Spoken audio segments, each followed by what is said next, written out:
Bonjour à tous. Pour sa rentrée, les yeux bien ouverts vous emmène au centre Emmaüs d'Esteville qui inaugure ce week-end un espace street art. Dans le parc du lieu de mémoire de l'abbé Pierre, 8 artistes sont venus exprimer ce que leur inspirait cet homme hors du commun. Visite à ciel ouvert.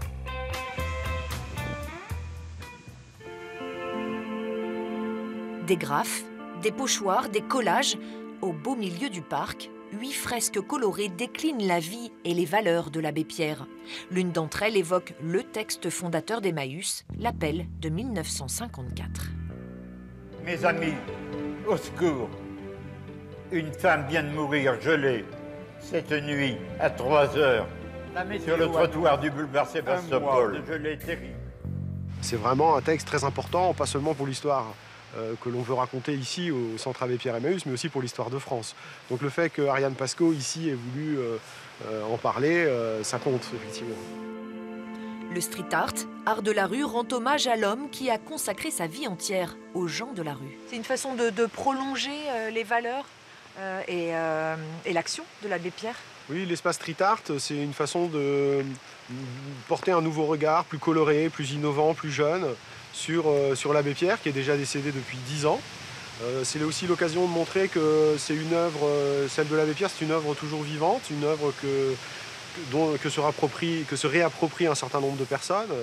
Donc mettre au goût du jour, mettre à jour, rajeunir l'image de l'abbé Pierre et du mouvement Emmaüs. Ça fait partie des ambitions de ce projet. Là, Philippe, on est dans un container. Oui, on est dans un container. Il y a 5 petites pièces, puisque c'est un petit peu cloisonné. Et donc, ce sont Eva et Cyril de Norulscorp qui ont choisi d'investir ce lieu, d'en faire un lieu étonnant sur différents thèmes. Emmaüs, la récup, Emmaüs dans le monde, l'abbé Pierre, il y a même des morceaux d'archives. L'espace street art a été conçu pour durer plusieurs années. Il est accessible 7 jours sur 7.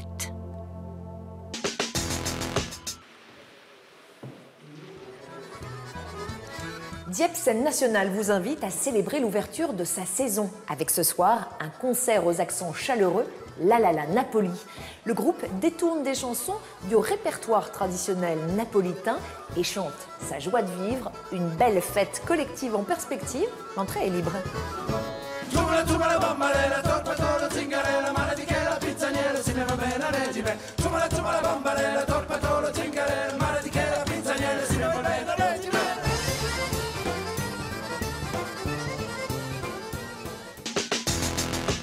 À présent, je vous propose de faire une escapade, ou plutôt des escapades.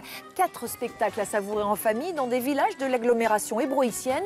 Cirque, vélo acrobatique, clown ou marionnette, autant de propositions drôles et décalées. Petits morceaux choisis.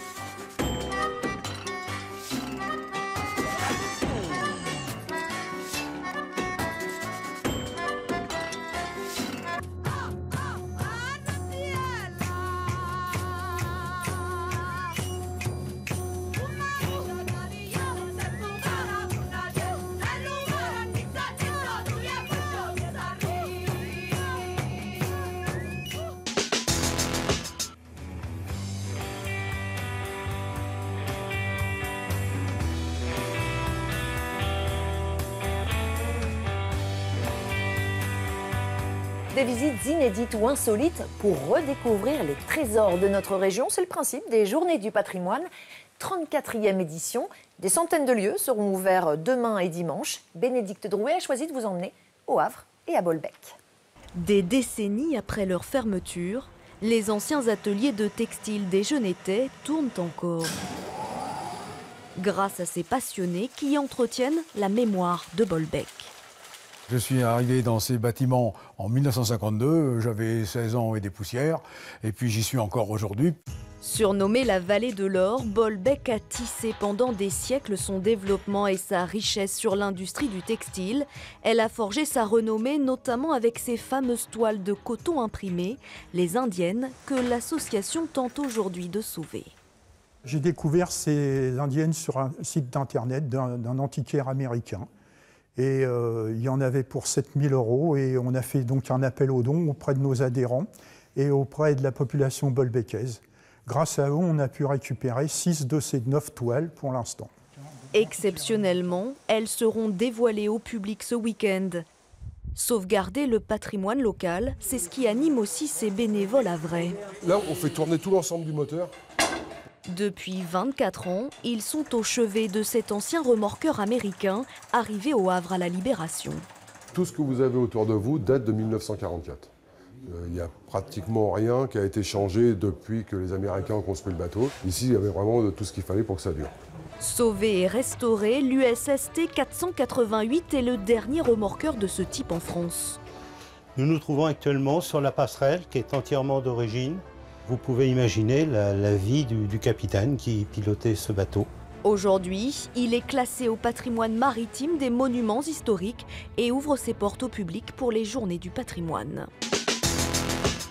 Pour finir, je vous propose de découvrir les premières images de la toute nouvelle exposition du Panorama XXL à Rouen. Après Jeanne d'Arc, place à la grande barrière de corail. La toile dévoile les richesses du monde marin, une plongée au cœur de l'océan Pacifique au large de l'Australie.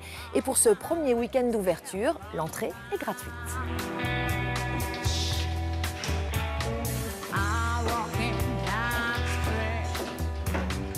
C'est fini pour aujourd'hui. Profitez bien de toutes ces idées de sortie. La semaine prochaine, place à Juliolette. Passez un très bon week-end, une très belle semaine, les yeux bien ouverts.